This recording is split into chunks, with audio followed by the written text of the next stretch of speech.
Hello there and welcome back. Today I want to talk about a little trick that you can use to spice up your live performances if you use the Octatrack.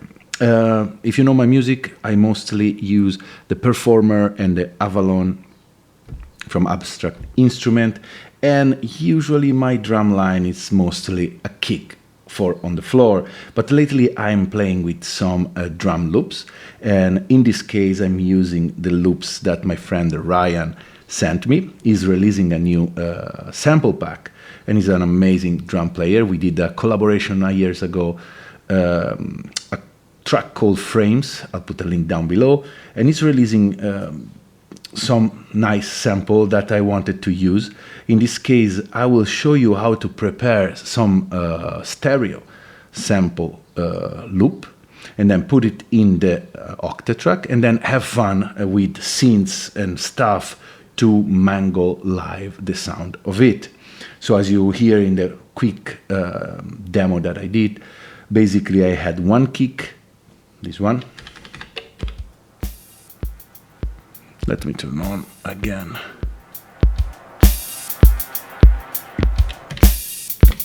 There's the loop going on. In this case, that nothing crazy happening. I had a kick, I think it's a 606 or whatever, and then with the slide here, I can create some unpredictable variation, and I'll show you how.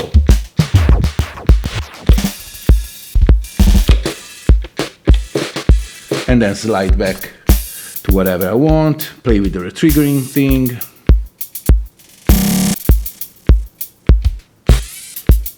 So it's a pretty interesting way to add more flavor to your performances. I think for the music I'm doing, that is mostly based on the sound of the Perfourmer, a real drum sometimes really complement the vibe very, very well. So let's dig into it and let's take a look what I did on the Octatrack to set things up. Let's go.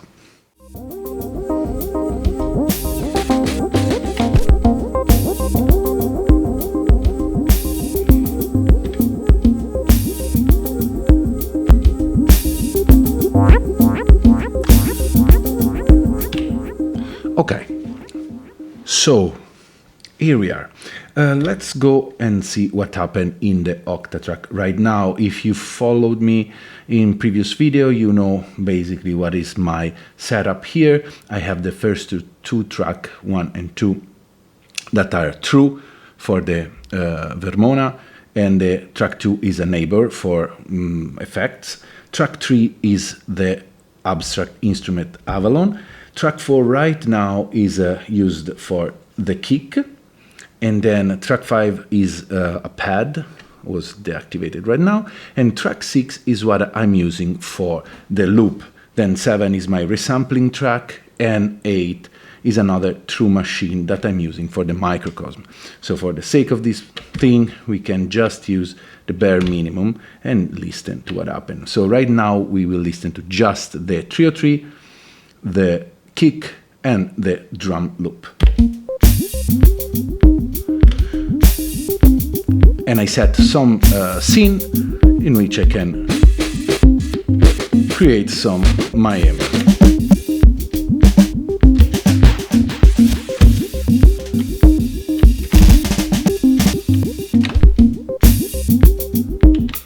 So if we just hear, let's just start to understand what's happening here. So first things, I have this loop that hopefully I can put some of the download down there, and also you can download some of these on my Patreon, hopefully, if Ryan will allow us, just to have a demo of it. I put it in Ableton because I always feed the Octatrack with 44 and 16-bit.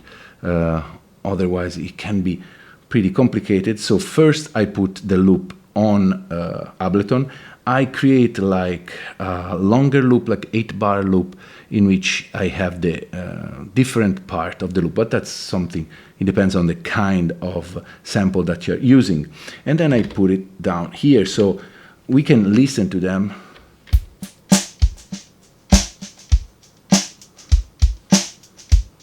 This is one.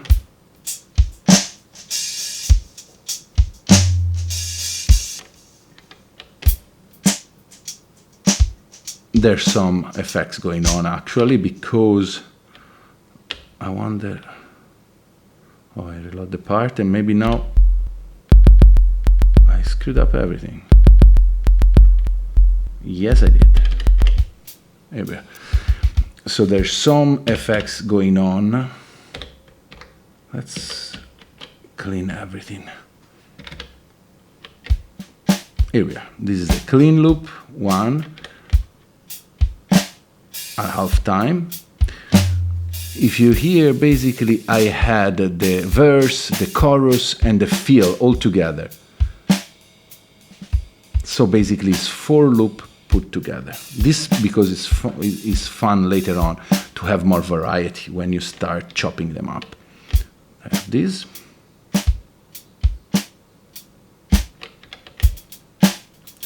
A 610.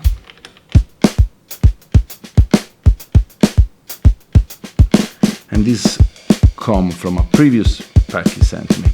Okay, so basically, the first things you have to do is having your loop know the BPM, in this case was 100, and the first things you load them in your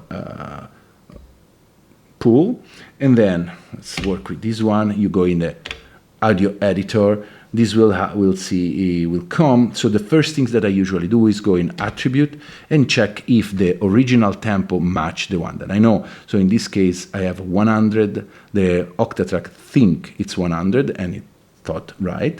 Sometimes it doesn't catch the tempo. So in that case, you will have to match it, and you will see how many bars. And I know that these were 8 bars at 100 BPM, so that's fine.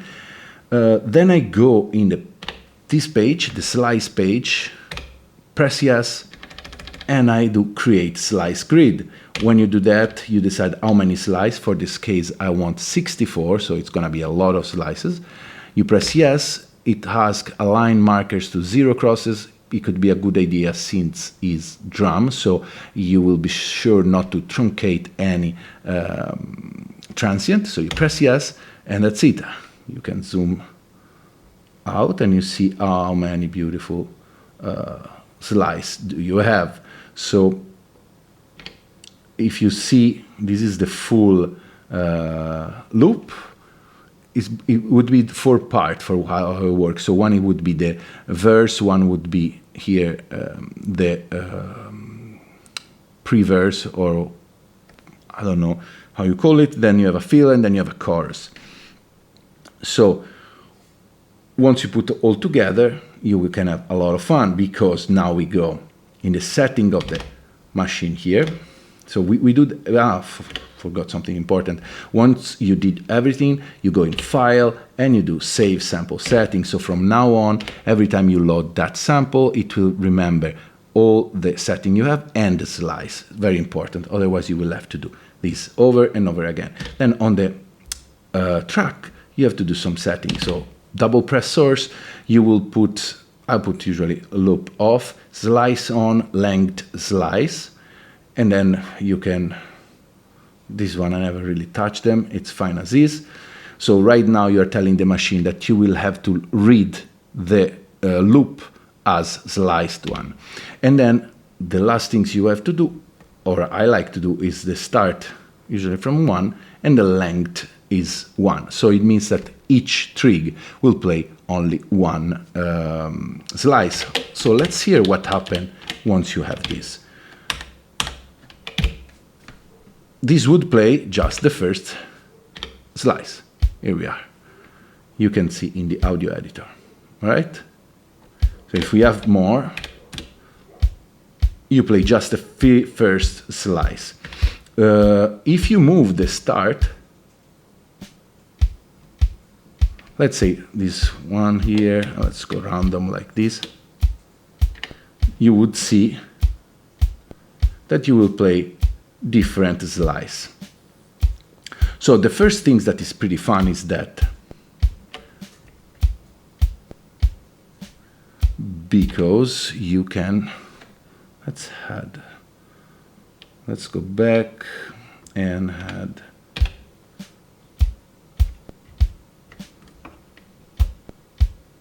now of course before I reload part and that ruined everything, but let's see what happened now.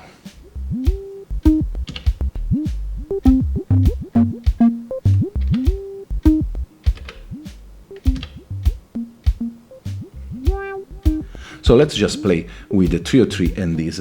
So what you can do now you can just go random and start placing the start at different point. And you can change the rate, the retrigger.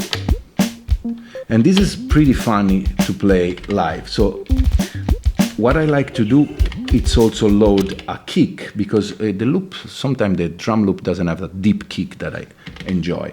So what you can do, let's load, I have here all my pulls, so I know that I kick chain here. And so let's put a 4 on the floor. Even here we need to do slice on, slice, and length. And now let's pitch rightfully.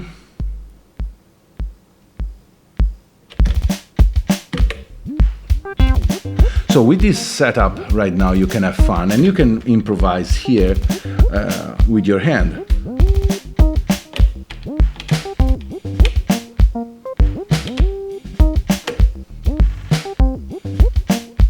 And if you have a kick that support your sound, it's pretty nice already.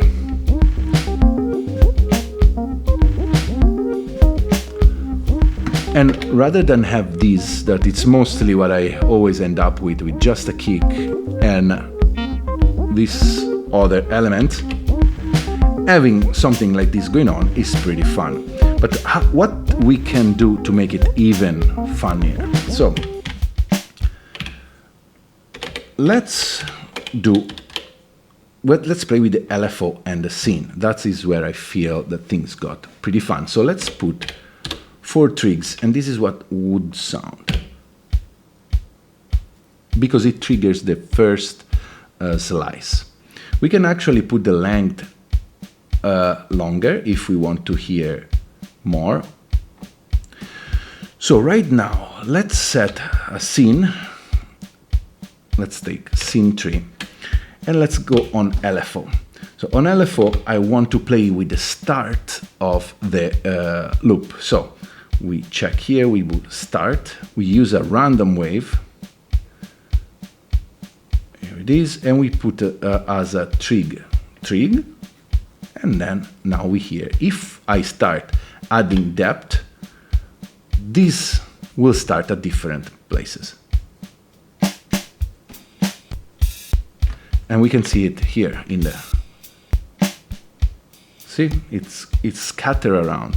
So this is pretty fun because we can add unpredictability. So let's put depth at 0, and let's put a scene B depth at maximum. The speed can be lower. So this means that when I push the fader here, things will start getting crazy.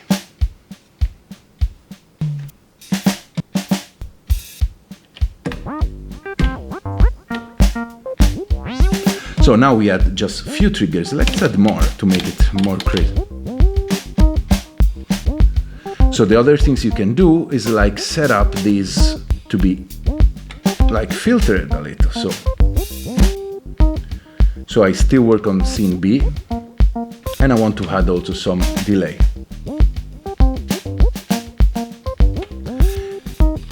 And this is how I started the little intro before.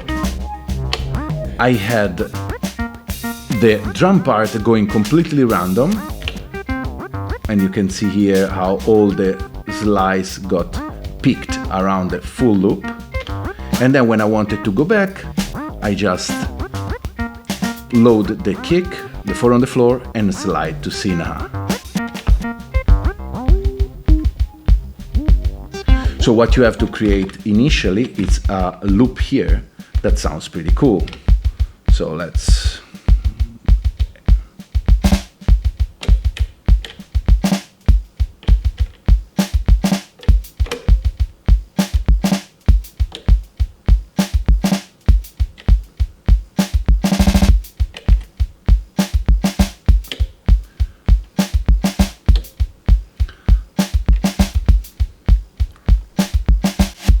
So right now I'm choosing voluntarily different start point and rate, so I know that on scene A I have a loop that I like, but when I move to scene B it will be completely changed.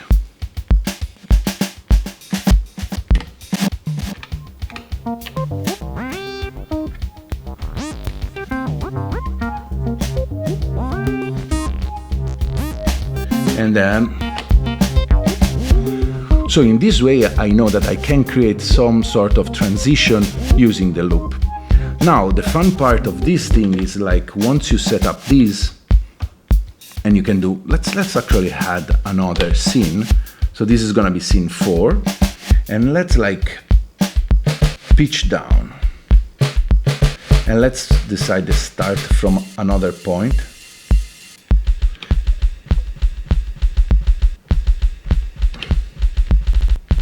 We can do the retriggering time, 2, actually not that.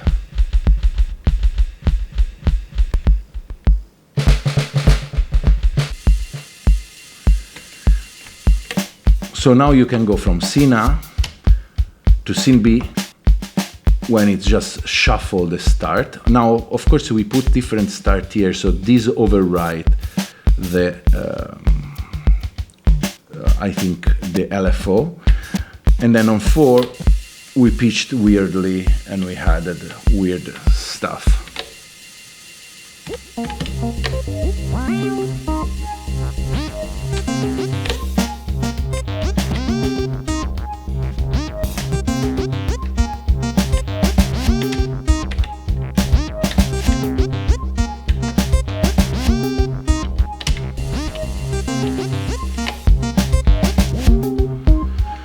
The fun part starts when you start to add, like you did something like that, and then you want to change to another loop. So right now we have this.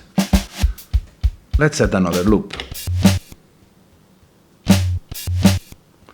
So one fun practice is like just during a live set, change your loop and see what happens.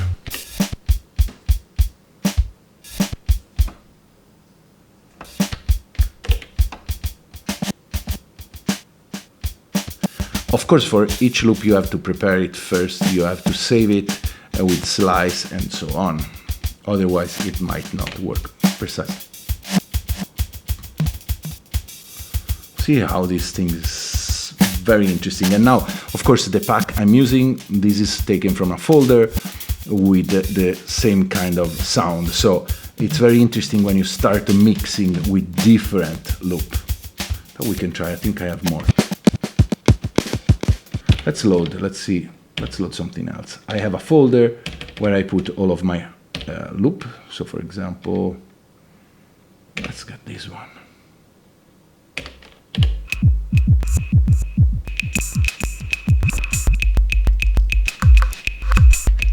Pretty cool.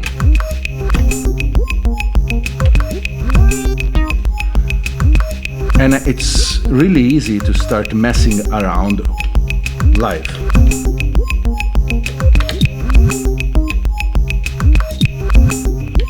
When you use rate counterclockwise, it flips, so it go on the opposite direction, the loop, the slice.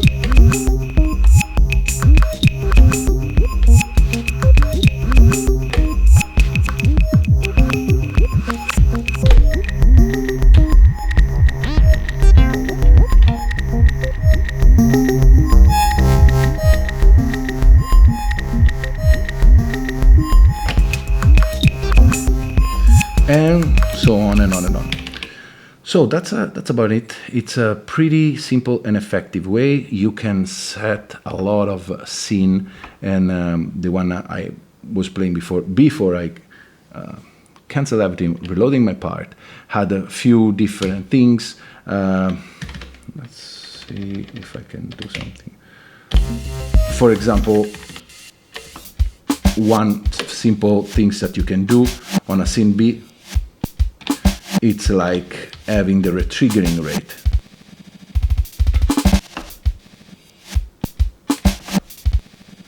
Simple as that. Basically, when I go on scene B, I had a retriggering.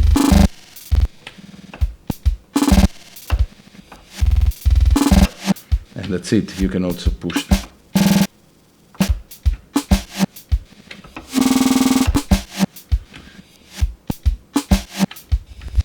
I like to put just, and it's simple.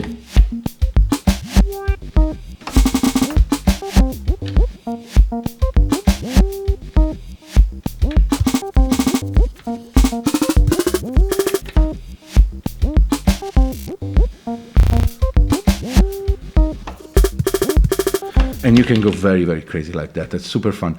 I advise you to have always one track with a kick sample that will keep things clean. Of course, if you can also have, you could play with LFO and add a sort of side chain on this track. So, you know, this can be extremely weird, and you can lose the track of it. But if you have a kick that goes on, then it's all fun.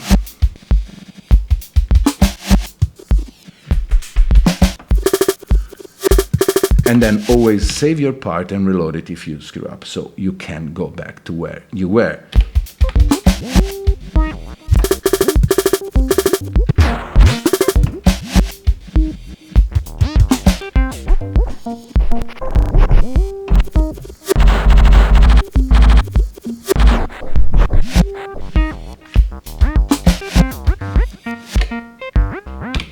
And that's it. So, I hope this was interesting.